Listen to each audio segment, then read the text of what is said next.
Antindi na nangyaring hearing kanina, talaga nga naman na booking natin na mga kababayan, isa ngang illegal ang ginawa kay Pangulong Duterte at isa hong malaking katarantaduhan ang ginawa ng ating gobyerno. Bakit to? Ipapaliwanag natin yan para mas maunawaan natin kung bakit at ano ang nangyari sa hearing kanina na kung saan na-booking natin ang mga opisyal ng gobyerno na puro mga sinungaling. Ay naku po, sinungaling. Yan ang hirap sa atin mga kababayan di ba? Pagka, alam mo, sabi nga nila, pag ikaw nagsisinungaling, paikot-ikot ang sagot mo, di ba? Kayong mga nagsisinungaling sa mga asawa ninyo, di ba? O pag kayo tinanong, paikot-ikot lang sagot ninyo di ba? Kasi nga kayo po ay nagsisinungaling. Yan ang problema sa inyo. So, eto papaliwanag natin yung mga pangyayari kanina. Ang dami hong pagsisinungaling ang ating pong nakita kanina at inconsistency. Kasi alam nyo mga kababayan yung pagiging inconsistent, ika nga, ay yan po ay senyales isa ho yan sa mga sign na isang tao ay nagsisinungaling. Kaya nga po sa korte, kung papansin niyo yung mga abogado, minsan paulit-ulit ang tanong, di ba ho? Kasi nga, para mas talagang maunawaan at malaman kung itong tao na ito magiging consistent yung sagot niya. Kahit baga, iba-ibahin mo yung tanong, iba-ibahin mo yung form of questions, di ba? Ay pare-pareho yung kanyang sagot dahil siya ho'y nagsasabing totoo. Pero pag ikaw yung nagsasabi ng hindi totoo, inconsistent ka. Ibig sabihin, iba-iba ang sagot mo, di ba? Kuwari, tinanong ka, bakit ngayon ka lang umuwi? Ang sagot mo kasi overtime sa opisina. Tapos maya-maya tatanungin, bakit ka na late? Pareho lang naman yung tanong, di ba? Pero ang sagot mo kasi traffic di ba? Yun po ibig sabihin mga kababayan ng iba-ibang sagot pero pareho lang naman ang tanong, binago lang. Yun po ang nangyari kaganina. Kahapon pala dahil sa hearing na yan na-booking natin na talagang itong mga public official natin nagsisinungaling pagdating po doon sa issue ng ewan ko kung matatawag ba nating pag-aresto o pag-abduct o baka naman talagang pag-kidnap sa ating Pangulong Duterte. Ano sa tingin ninyo? Pero alam nyo, una, gusto ko munang gusto ko po munang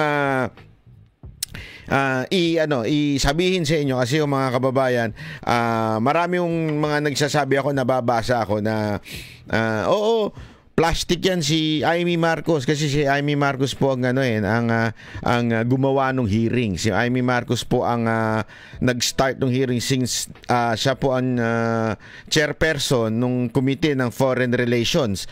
So mga kababayan, marami ko nakikita, sinasabi nila, si Amy Marcos di mapagkatiwalaan yan, ganyan-ganyan, di ba? Dahil sa hearing na to, wala namang mangyayari sa hearing na to. Ako medyo ibang perspective ko dito.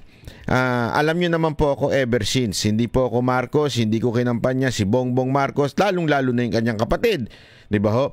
At marami pa ho sa inyo hindi pa umaamin na nabudol, pero ako po, matagal ko na sinasabi sa inyo plastic yan, di ba? Matagal ko na sinasabi sa inyo hindi mapapagkatiwalaan yan. Matagal ko na sinasabi ho yan. Kaya lang mga kababayan, alam mo naman ang banateros, patas tayo di ba? Pag tama, palakpakan, pag mali, banatan. Yan po ang banateros. Yan po ang aming pinanghahawakan. This time, medyo maganda yung ginawa ni Senator Amy. Although, kulang.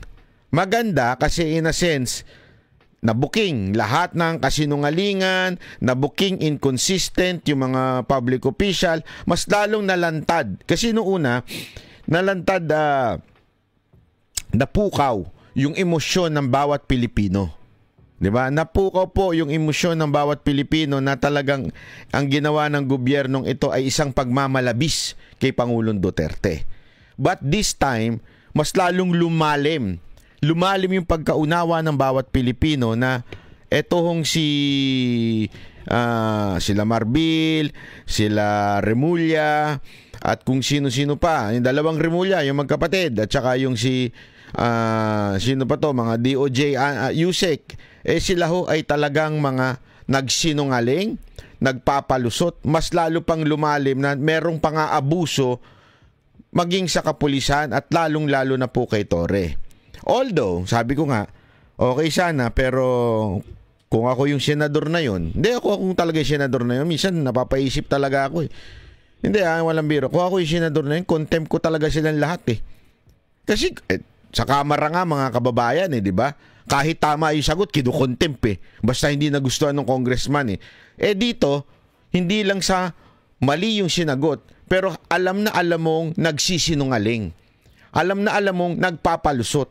As a matter of fact, ito sa bahaging ito, napakagaling ng ginawa ni Senator Amy, na pinresinta niya yung mga past interview nung mga opisyal at yung mga pagbabagong sinasabi nila ngayon. Ang ganda ng pagka-presenta niya dito. Magaling yung kanyang research team. Maayos, maganda. At dahil doon, kung ako yun na ngayon nung nakulangan nga lang ako. Kung ako talaga yun, ay right then and then, contempt silang lahat sa akin, kulong silang lahat sa akin. Sa totoo lang po mga kababayan, hindi walang biro. Alam mo kung bakit? Obvious na eh. Ipapakita natin dito isa-isa. Alam mo, may mga, kasi hindi ko noong una nag-i-struggle ako kung i-discuss ko ba yung buo kasi baka maging boring naman. Pero dito, pinutol-putol na lang nung isa sa mga idol ko na page sa FB. Matagal na po yan. Matagal ko nang pinapollow po yan yung VOVPH. Matagal ko nang pinafollow yan. At consistent yan mula ng kampanya ni Pangulong Duterte ay talagang maganda ang pagka-research niyan. Kinuha ko yung mga videos niya kung saan pinakita dito yung mga inconsistent na sinasabi ng mga public official natin. At dito mo malalaman na talagang meron silang plano. Kahit i-deny pa nila ng i-deny, meron silang plano. Kasi nga alam mo, ang problema kasi dito, pag sinama mo yung lahat ng bida-bida, talaga mapapahamak sila. Yun ang problema mga kababayan Alam mo, sa grupo, minsan, okay na isa lang ang bida-bida. Pero kung lahat kayo bida-bida, yari ka talaga. Diba? This time, lahat sila ata may pangarap maging senador. Kaya lahat sila bida-bida. Yan tuloy. Talagang natalisod sila, ika nga. Hindi ko alam, ano ba sa English ng bida-bida? Para sa kaalaman lang ng mga banyagang nanonood dito, the English of bida-bida is fame whore. Yung they want to be in the limelight, ika nga. So they entertain interviews, tapos they would add, I don't know if add or subtract the facts, o binabawasan or dinadagdagan yung facts.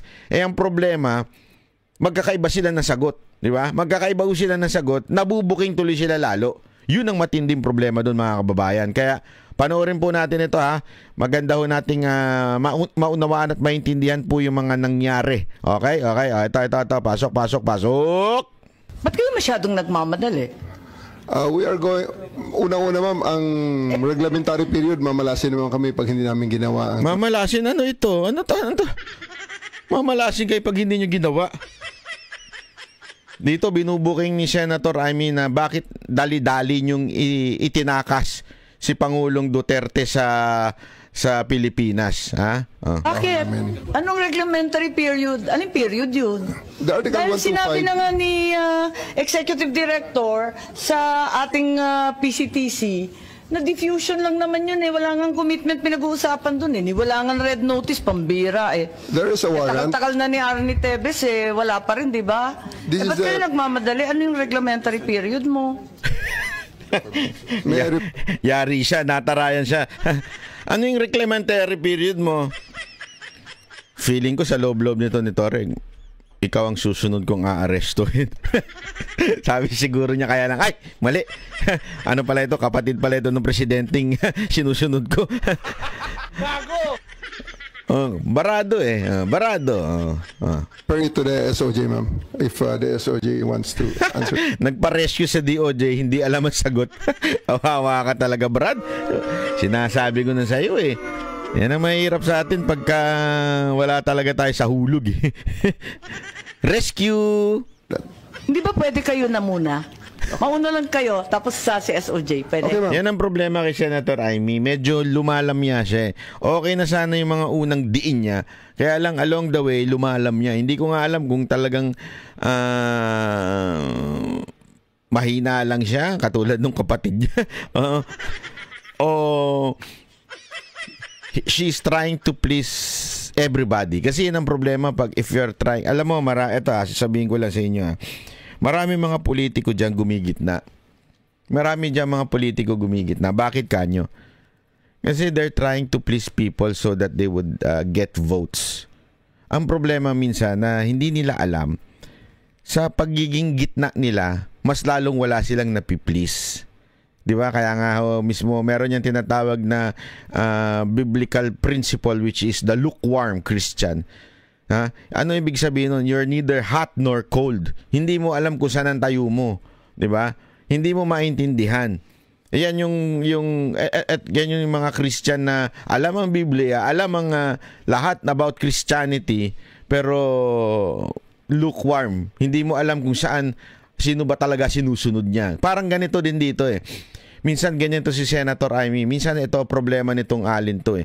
Minsan babatikusin yung kapatid niya, babatikusin yung gobyerno, tapos biglang papaling ng konti, di ba? Tapos umayat maya sasabihin niya independent siya, tapos yung pala kasama siya. Yung ganun bang ano ba talaga te? Minsan ang gulo mo rin kausap eh, no? kaya ka binabatikos te. Nasa gitna ka kasi. Eto, tingnan mo, ngumiti ka pa. Sana diniin mo na lang ng todo si Torre, 'di ba? Ba't di ikaw sumagot? Ikaw yung ikaw yung umaresto, ba't di ikaw sumagot? Bakit mo ipapasa sa DOJ? Nandiyan sila bang umaresto? Ikaw ang umaresto. Okay.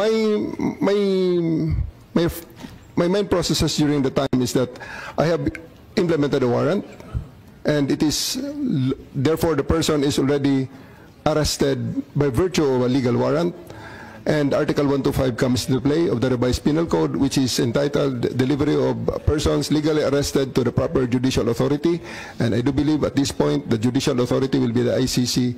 Therefore, I have to abide with that Article 125 of the revised penal code. So inaamin mo warrantless arresto? Kasi yung Article 125 ng RPC does not apply kung may warrant. So inaamin mo walang warrant? At the many stages, ma'am, all the many other, among other Make up your laws. mind, General Torre. Warrantless arrest ba to o may warrant? Kasi ang liwanag naman ng Article 125 ng revised penal I do code. believe that I have a warrant at this time. I just don't want to be... Di walang reglementary period. I do believe, sinasabi niya, I do believe na may warrant. Medyo natumbok ni Senator Amy dito eh. Bakit ka nagmamadali, 'di ba? Kung may warrant, ibig sabihin kailangan mo talagang dalhin sa husgado sa Pilipinas. Mamili ka. Kapag warrantless arrest, edi may period. Kapag may warrant, walang period. Just the same, ma'am, I have to deliver Hindi him to the pareho judicial yun, proper authority. kapatid. Hindi pareho 'yun. 'Yun na suko na siya. Suko na siya, sabi niya. Hindi nga pareho 'yun. Yan kasi ang problema sa kanila. Alam mo, sa totoo lang, dapat itong si Torre, dapat po inuulit ang pag-aaral nito. Oo, walang biro. Dapat tinuturuan ito ng isang abogado eh. Meron isang abogado doon na matikas eh. Talagang naipaliwanag niya kung ano yung tamang proseso ng pag-aaresto. Hindi katulad nito na wala eh. Talagang wala pong kaalam-alam, ika nga. Para bagang siya nagre-response lang siya yung sa tingin niya ay tama, hindi yung talagang tama. Magkaiba kasi yung sa tingin mo tama, ito yung sa tingin mo, o yung talagang tama. Magkaiba ho yun. Hindi ho yung pareho, mga kababayan. Ito pa ha, yung paulit-ulit na sinasabi kasing walang warrant, kasi diba sinasabi nila hindi naman ICC yun, kung hindi Interpol, diba? Kaya hindi nila daw sinusunod yung authority ng ICC, kasi yun ang paulit-ulit na sinasabi ng presidente, sinasabi ni Remulla, hindi authority ng ICC, di ba? Yan ang paulit-ulit na sinasabi, kung hindi Interpol. Ano ba ang meron dun sa Interpol?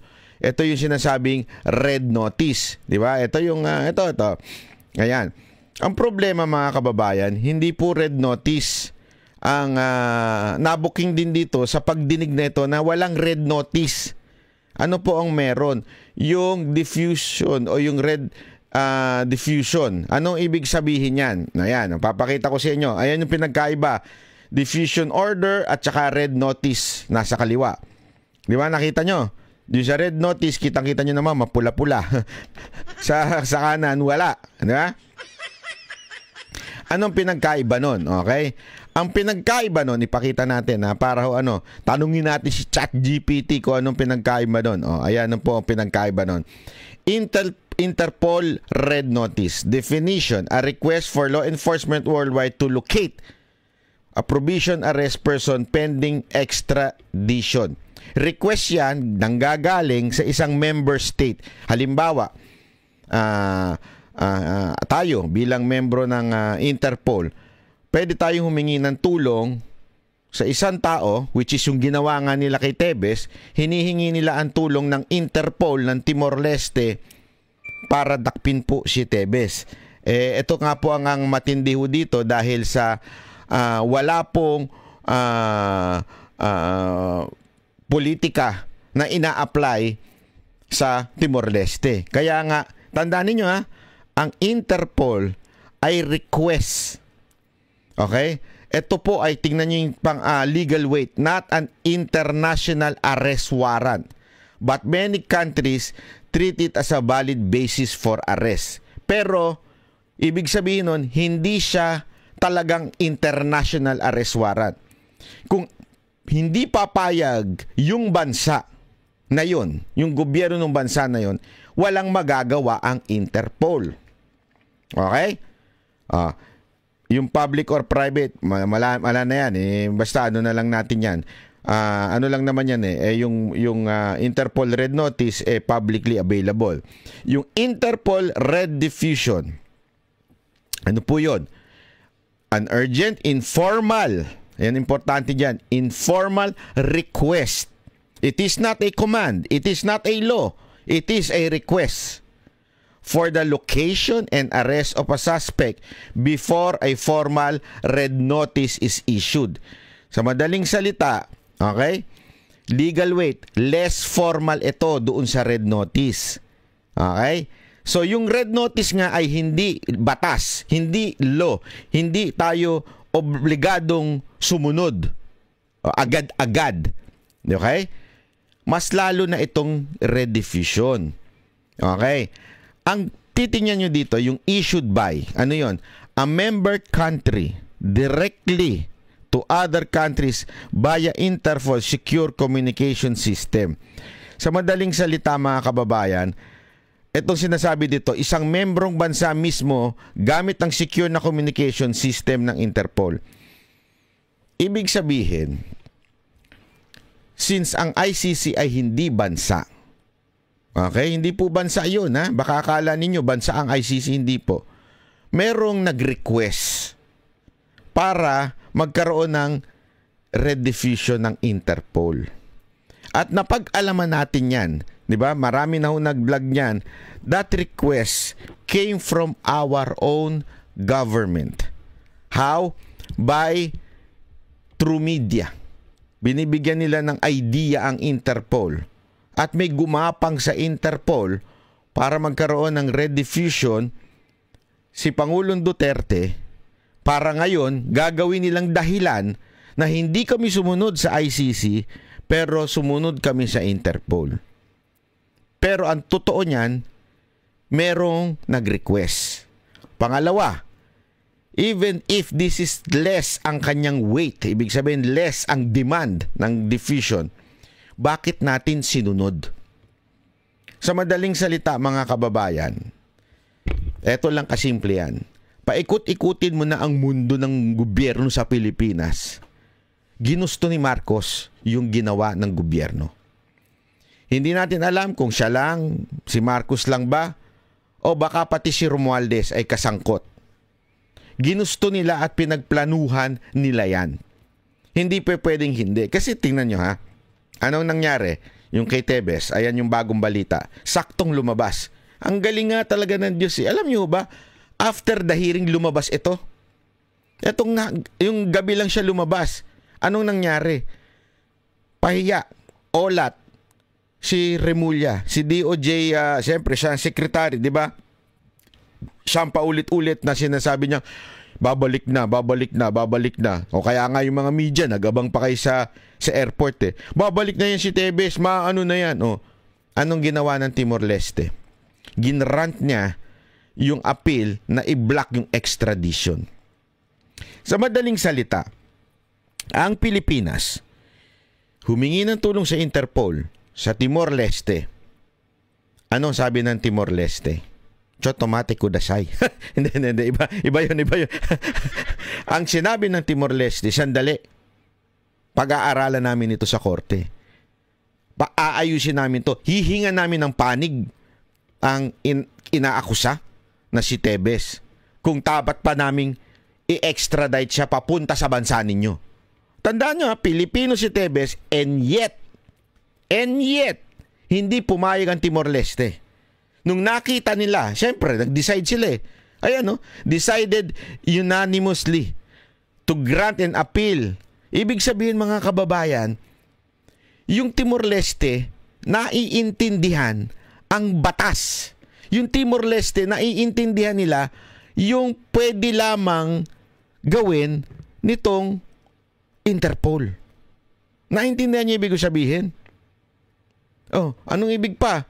Ibig lamang pong sabihin ito, tayong mga Pilipino, lalong-lalo na si Secretary Remulla sa DOJ, na ang pilit niyang ginaganon ng Timor-Leste. Inaano niya si Timor-Leste. Para bagang inuutusan niya ang Timor-Leste na sumunod. Pinahiya siya. Hindi kami susunod kasi meron kaming due process. Mantakin mo Pilipino ito. Hinihingi siya ng bansa niya, hindi ibinigay. Bakit? Sinunod ang due process. Sa Pilipinas, Pilipino, ibinigay ng bayan natin sa ibang bansa. Ganon katarantado ang gobyerno natin. Ganon kaputang ina yung mga namumuno sa atin. Kagago.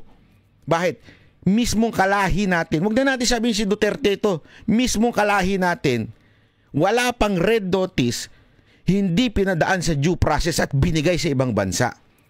Now, anong nakakairita dito? Ang nakakairita dito, deny pa sila ng deny. Alam nyo, simple lang naman puro kayo mga walang bayag.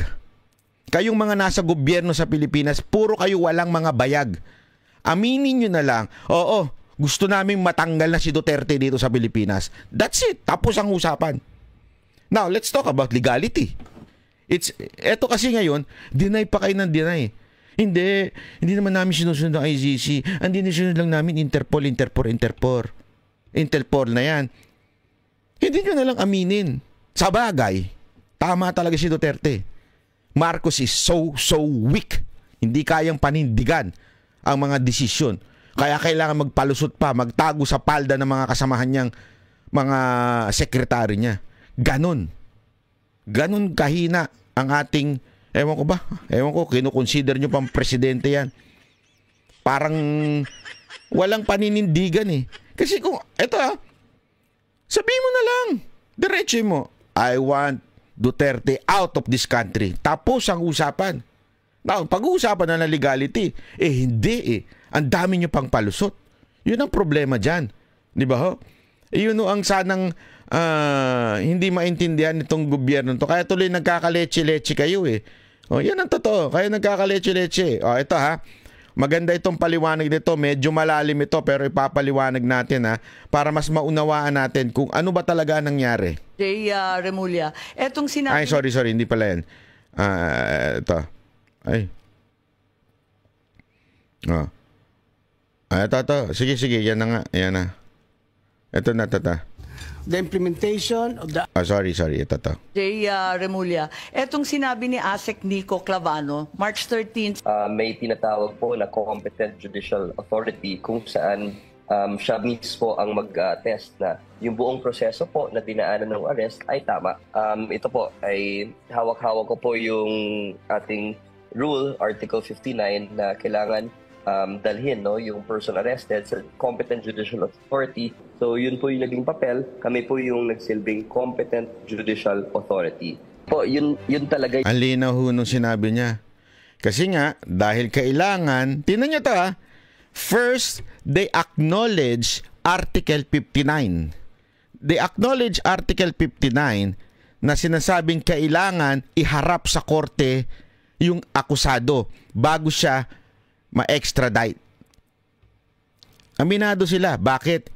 Ito sinasabi nito itong taon to, itong Yusek na to, sinasabi niyang, kami nga yung tumayong pinakakorte na doon.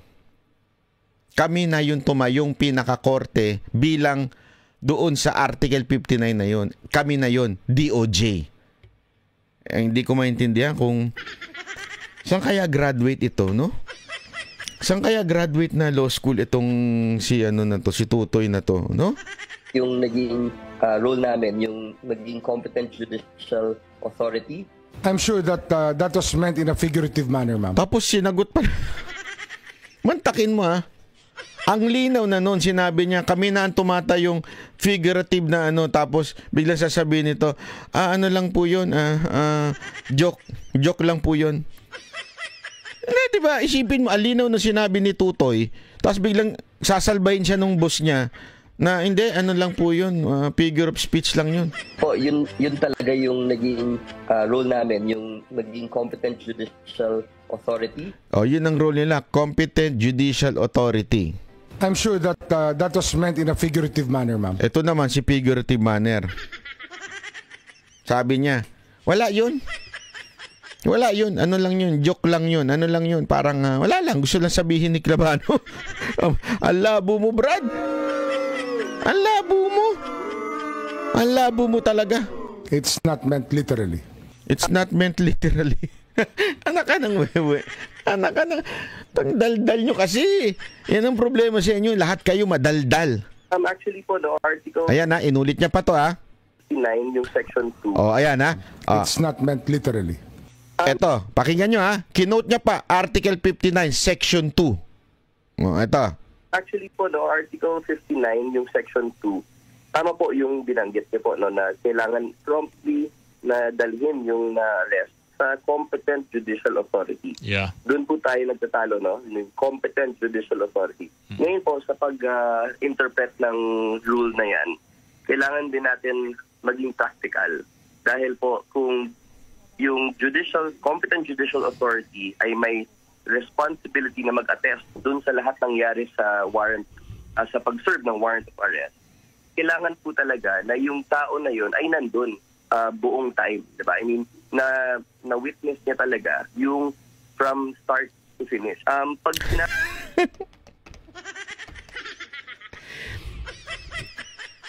Ito imagine niyo, inamin niya na tama yung Article 59. Ngayon kasi mali na sa kanila eh.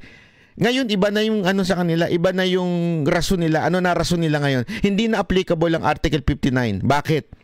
Kasi we are no longer part of the ICC. But before, ito ang mga sagot nila. Before, ang sagot nila, doon sa Article 59, Section 2, kami na yung parang judicial doon, kami na yung court. Kasi nga, practical, hindi naman pwedeng umistambay doon yung judge. Kasi nga doon sa whole process, hindi siya pwedeng kumuha ng judge at ilagay doon at tingnan niya yung mga nangyayari. Oh my golly, what kind of lawyer is this? Sa bagay kayo ni Claire Castro, para-pareho kayo ng utak. Pambihira kayo. Alam mo, kawawa itong maman to. Alam mo, sa totoo lang, Asek Clavano, better shut up. Sa totoo lang, better shut up. Napapahiya ka eh. Kahiya-hiya ka sa mga abogado. Maniwala ka sa akin, pag pinanood ng mga abogado to, pagtatawanan ka. Oo. Natin, kailangan pa natin dalhin sa court dahil siya ang mag-a-attest. Yung judge naman po, wala naman doon eh. Hindi naman yan na-witness yung pag-serve ng warrant hanggang sa pagbasa ng Miranda rights at yung... Ang tingin niya dun sa Article 59 Section 2, kailangan naka-standby yung judge. Oh my golly. Gago! Mga kababayan, in every arrest, every serving of warrant of arrest, hindi kailangan yung judge na andoon.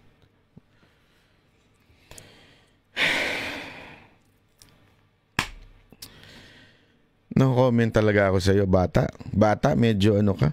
Matinding ako kasi bakit? Based on my experience. I will not elaborate kasi the case is under gumagalaw pa rin po. Okay?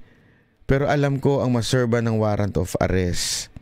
Hindi mo kailangan nandun ang judge sa tabi mo. Ang kailangan mo, pagka-aresto sa'yo, dalhin ka dun sa judge para doon ka mag-bail or doon ka bibigyan ng pagkakataong sumagot.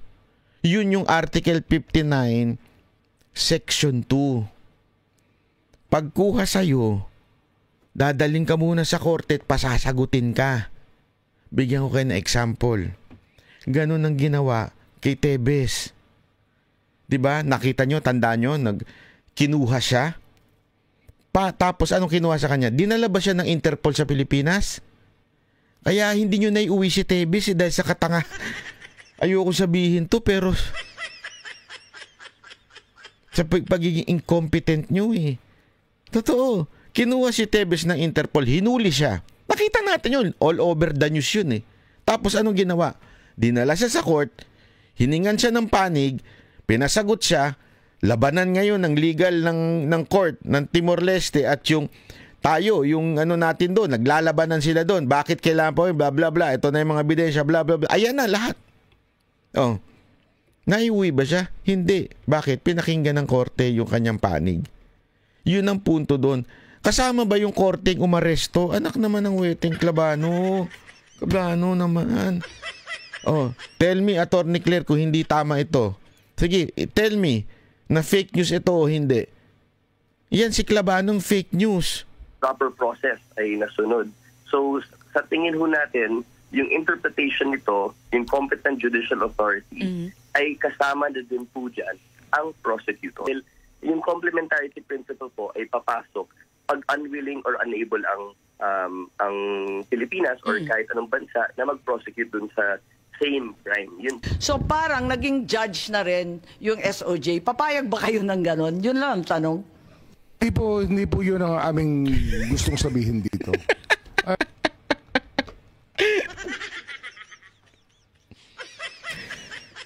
Paluin mo yung puwit ni Klabano. Pagsabihan mo, wag kasi magdadaldal kung walang alam. Mantakin mo sabihin ng kanyang boss, hindi po yun ang aming ibig sabihin. Ano ibig mo sabihin doon? Ano pa bang ibig sabihin doon? Ang linaw-linaw na nun. Hindi po yun ang ibig sabihin namin doon. Pambira ka, oo. Yun po mga salitang ginamit lamang dahil sa sitwasyon ng pinag-uusapan. Ngunit wala ho.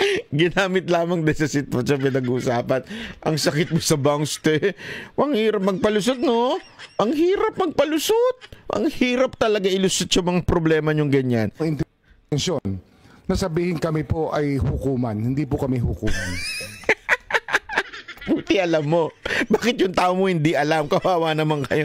Ay nako.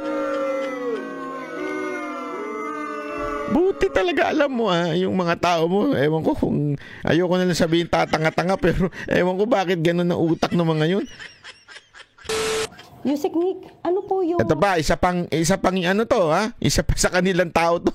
Yusek din ng DOJ to ha. Ito, in-interview mo pa kasi isa ka pa eh. Oh. Naging papel po ninyo. At ano daw ba ang papel niya doon sa pag-aresto? Okay, ito tuloy natin ha. Na isa-serve yung warrant of arrest kay dating Pangulong Duterte. DOJ nandun ako at si Prosecutor General Dong Fadolion. Naging papel ng DOJ doon ay kami ang naging competent authority or competent judicial authority. Pareho sila ng tono ni Klabano. Pareho silang ginamit na words. Halatang nag-usap sila pero hindi nila tinanong doon sa kanyang sekretary. Or baka tinanong nila doon sa sekretary na yan ang isagot ninyo pero na-booking na mga legal mga lawyers na nagko-komento na hindi pa pwede yun. Hindi pa pwede na kayo ang pinaka-legal authority doon. Upang saksihan ang buong pagpatupad ng warrant of I'm sure that that was meant in a figurative manner, ma'am. Sakit yun sa banks. Ang sakit yun sa banks, that's figurative lang. Figurative lang yun. Na nahuli kayo ng tao, figurative lang yun. Ang sakit nyo naman sa banks, kuya. It's not meant literally. Hindi po yun ang aming gustong sabihin dito. Yun po mga salitang ginamit lamang dahil sa sitwasyon ng pinag-uusapan. Ngunit wala akong intensyon na sabihin kami po ay hukuman. Hindi po kami hukuman.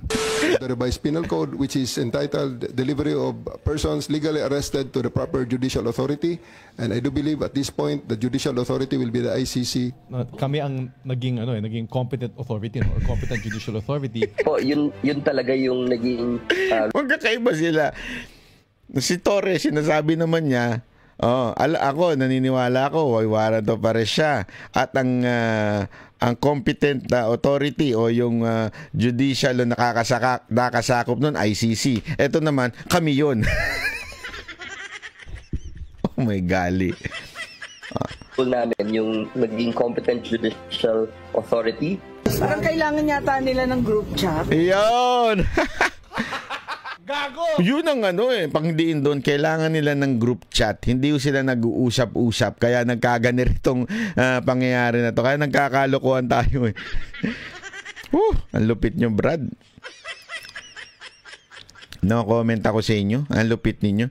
Hindi, alam mo yun, kaya sinasabi ko nga sa inyo, mga kababayan nating mga Pilipino, dito, kitang-kita mo kung paano sila nagsisinungaling. Kung paano nila hindi talaga tinupad yung due process. Ano yun?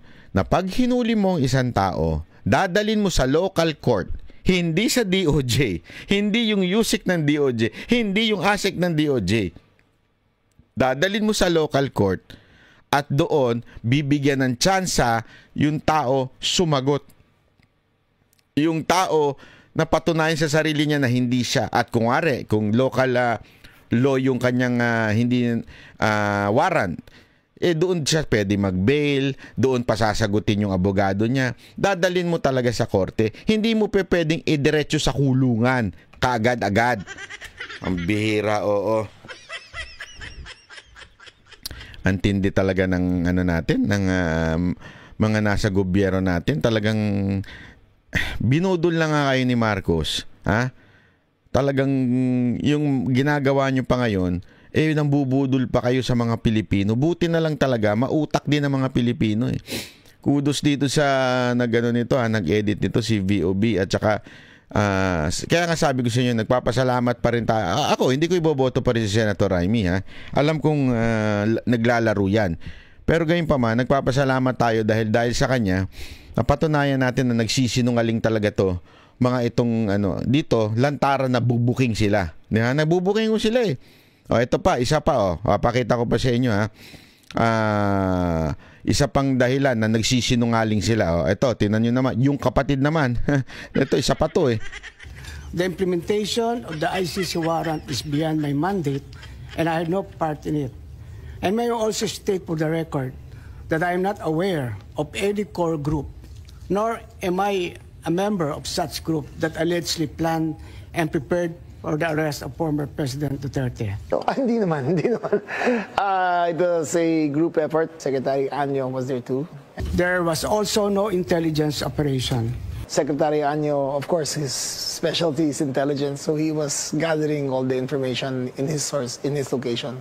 The former president's presence in Hong Kong, as well as his return to the country, was a public knowledge since it was heavily reported in both mainstream and social media. The information that he gathered and shared was very reliable. And such as? Or is there anything you can share? The conversations on whether or not they would go home. Ibig sabihin, yung mga lawyers po sinasabi kay dating Pangulong Duterte. Parang gano'n ang lumalabas sa mga sources. Sources from Secretary Anyo? Sources ni Secretary Anyo. Opo. And he relayed that to the core team. So the core... Alam mo mga kababayan, ito dito, conflicting ang sinasabi nila. Okay? Sinasabi ni Anyo, sandali, wala ako dyan, hindi ko alam yung pinagsasabi mo. Ang sagot naman ito ni Remulla, is the President, yourself, Secretary Anyo, Secretary Teodoro, and the President. And It is utterly tapusin muna natin to para paiwanan ko sa inyo. Unacceptable and unfair that my name is being dragged into an alleged grand conspiracy. I firmly deny any allegations of a grand conspiracy. Parang kailangan yata nila ng group chat. Ngayon, group chat na naman. Ato mga kababayan, kasi sinasabi nito ni Secretary Remulla ng DILG, sinasabi niya yung mga kasangkot, di ba, na nadinig kaya nga nabansagan traidor si Anyo eh. Di ba, bakit? Kasi nandun yung binanggit niya si Anyo, si Gibo, kasama pa presidente dyan, na pinagplanuhan daw nila. Okay? Yan ang tanong kasi tinanong sa dyan kung ikaw, sino-sino kayo nagplano niyan? Binanggit niya yan. At dinetalye niya pa. Sinasabi niya na yung sources ni Anyo ang pinagkukuhanan nila na source dun sa nangyayari sa Hong Kong. So kaya nga, di ba, sinasabi na meron traidor. Okay. Ngayon, mga kababayan, maaring totoo na may traidor, maaring hindi totoo na may traidor. Gayunpaman, magkaiba ho ang sinasabi nitong dalawang to. Sinasabi nitong ni Anyo, hindi totoo. Sinasabi naman ito isa totoo. So, definitely, one must be lying and the other one is telling the truth. Okay? Sa akin, sa sarili ko lang ang opinion to. Bahala kayo kung anong inyong opinion. Sa akin, mas pinaniniwalaan ko si Anyo kahit papaano. Maybe he was blinded. Maybe he was blinded and just, baka pati siya tinarantado. Baka pati siya ginago. Kunwari, yung nag-fish lang, nandun pa ba sila ganito. Ikaw naman, without you knowing na merong plano itong mga kasamahan mo, bigay ka naman na bigay ng info. Kasi nga, maybe kaibigan mo yung mga ibang tauhan ni PRRD sa Hong Kong. Ibig sabihin, you are pure in answering the questions. Kasi bilang parte ng gobyerno to, trabaho mo na sumagot kung may tatanong sa'yo about your area, so sinasagot mo lang naman without having the knowledge na uhulihin na pala yung dati mong pinagsilbihang presidente. Posible yon. Yun yung nakikita kong posibleng nangyayari. Ako personally, I do not know Anyo. Okay? I do not know Anyo. Lalong hindi ko naman kilala to isang Remulla na ito. Pero kung mas meron akong ibibigay ng hindi sagad na tiwala. Pero kung may last lamang naman na may pagkakatiwalaan ko, mas pagkakatiwalaan ko si Anyo. Si Anyo kasi hindi naman politiko eh. Etong isa, pinanganak na ho ito na politiko eh. Alam na natin yung mga karakas nito ni eh. Kasi malamang nangyari dyan. Si Anyo, tinatanong nila. Kumusta na? Ano ba yung Yung kwentuhang lang. Sa Hong Kong. Although may lumabas na video na tumatawa-tawa sila na magkakasama. Hindi mo kasi pwedeng yun eh. You cannot just, sa akin po hindi mo naman pwede kagad i-judge yun na, there's something wrong. Maybe, tinatanong siya, anong nangyayari kay Duterte? Pauwi na ba? Ganon. Hindi niya alam na aarestuhin pala. Baka, ginagago rin siya ng mga kasamahan niya para malaman nila yung nangyayari kay Duterte. Tapos eventually, dahil nga, alam mo naman, itong mga nasa gobyerno, politiko, si Remulla, yung dalawang magkapatid na yan, parehong politiko, kaya tuloy, bida-bida ngayon. Di ba? Hindi, pinagplanuhan namin niya. Kasi, ang dating yan, magaling ka. Di ba? Iyan ang dating eh. Yan naman, alam naman natin ang karakas ng mga Remulla eh. Di ba, ang karakas ng mga Remulla, yung talagang, hindi, bida kami, magaling kami. Kami yung maayos kami dito, kami yung may hari ng Cavite. Ganun ang karakas ng mga yan. So, baka siguro doon sa interview nagbida-bida siya na parang siguro akala niya sa community niya, sa mga ginagalawan niya, syempre sa social media, algorithm mo, yung mga pumapabor lang sa'yo. Di ba? So iniisip niya siguro, hindi, ko ito, accomplishment ko to, na organize ko sila. Kasi, eto bakit DILG secretary ang nagsasalita? Wala naman siyang kinalaman dun. Bakit ganun? Ba't siya yung nagbida-bida? Na hindi, meron akong participation dito at meron nga kaming grupo na para kaming nag-uusap-usap kasama namin ng presidente. Parang ako kung iisipin mo ng malalim, parang sandali. Mas pwede pa ko si SOJ, si Secretary Remulla, yung kapatid niya. Bakit? Kasi yun involved talaga ang DOJ. Dito, wala namang talagang totally involved ng DILG.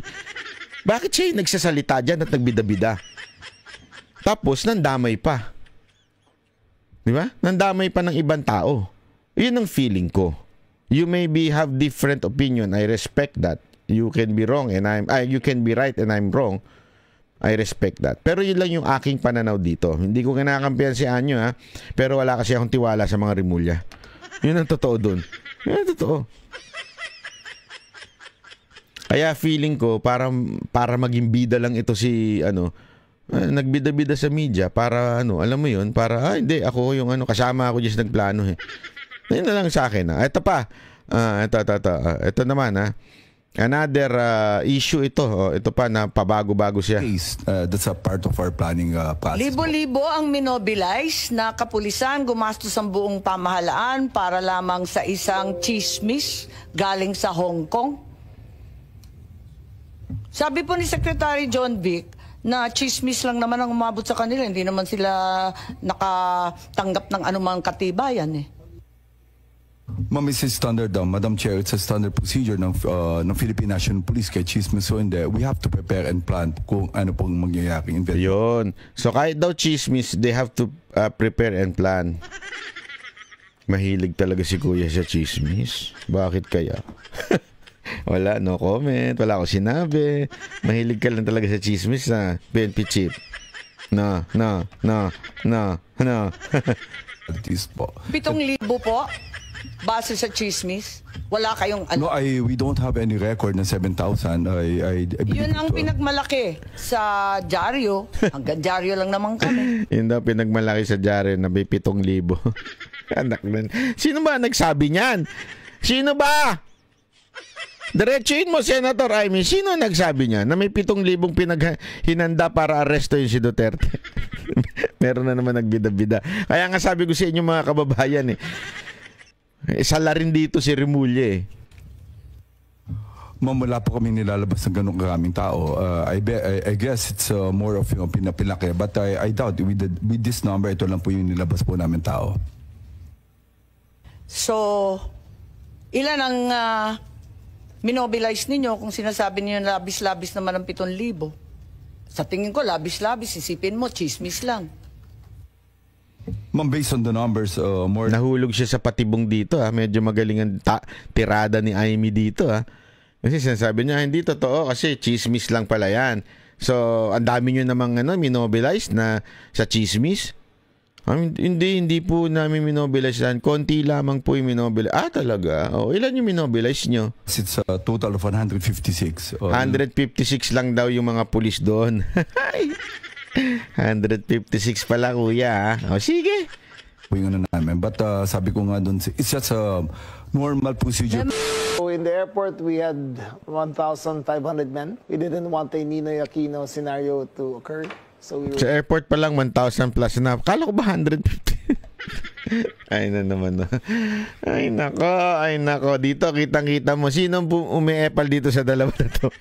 Sino nagbida-bida? Sige, kayong na hindi ko kinakampihan si Marvin Pero kitang-kita naman kung sino yung nagbida-bida di ba? Ewan ko sa kanila. Be sure of the security. Sa Malacanang, there was another 1,000. In Krame, the usual lang ang Krame at saka yung veterans. So, veterans are maybe 200. Villamor maybe, that kasi contingent sa airport yan So, 2,000 all in all in the air na Villamor premises. Ma'am, based on the numbers, more or less, it's a total of 156. I love you. Nako, muntik na tayo doon. So 156, okay? Sa kay umabot ng 7,000. Ay nako.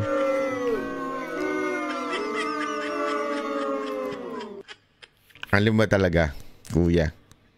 Hindi nga ako naniniwala din sa 156 Sa tingin ko mas madami. Kasi doon pa lang sa labas yung mga riot police na madami na ho yun. Unless kasi maaaring hindi niya kinoconsider yun. Kasi alam mo ba sa riot police, hindi pa naman totally... Ang alam ko pagkakwento sa akin ng isang police, yung mga nasa riot police, marami doon hindi pa talaga police. Parang mga estudyante pa lang ng kapulisan. So maaaring hindi niya sinama sa bilang yun. Pero gayon pa man, magkaiba sila ng statement. Kaya sino sa tingin nyo ang nagsisinungaling at sino sa kanila ang nagsasabi ng totoo? Yan ang issue dito, di ba? Mayroon pa, baka akala nyo tapos na. Ang dami-daming katarantaduhan ng lumabas kanina. Ito ang isa sa pinakamatinding argumentong lumabas kanina sa hearing. But the cases that we are speaking about were filed by their families in the ICC. Yes. Because they could not get justice in the country. Yeah. I think that's one thing that nobody wants to acknowledge, is that there was a failure of our justice system for a long time. And they had to file their cases in the ICC to get any attention at all from anybody who cared. Because for the longest time, ito mga biktima po, yung mga namatayan, yung mga pamilya nilang namatay o kaya napaslang sa drug war, ay wala ho nang mapuntahan. Kaya doon sila nagpunta sa ICC. But let me make clear, extrajudicial killing has never been and will never be state policy. Indeed, the killings have occasionally attend the conduct of police operations. However, we submit that it is most unfair for anyone to think that all such deaths are state-sponsored EJ case. We have a working justice system that is the cornerstone of our accountability mechanism.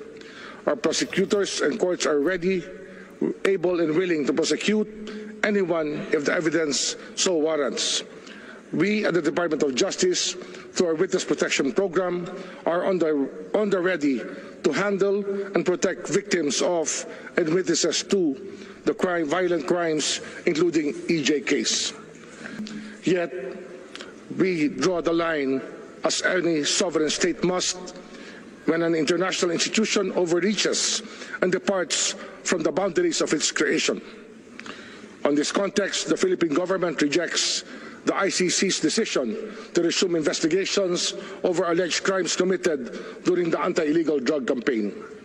The Philippines has a fully functioning justice system.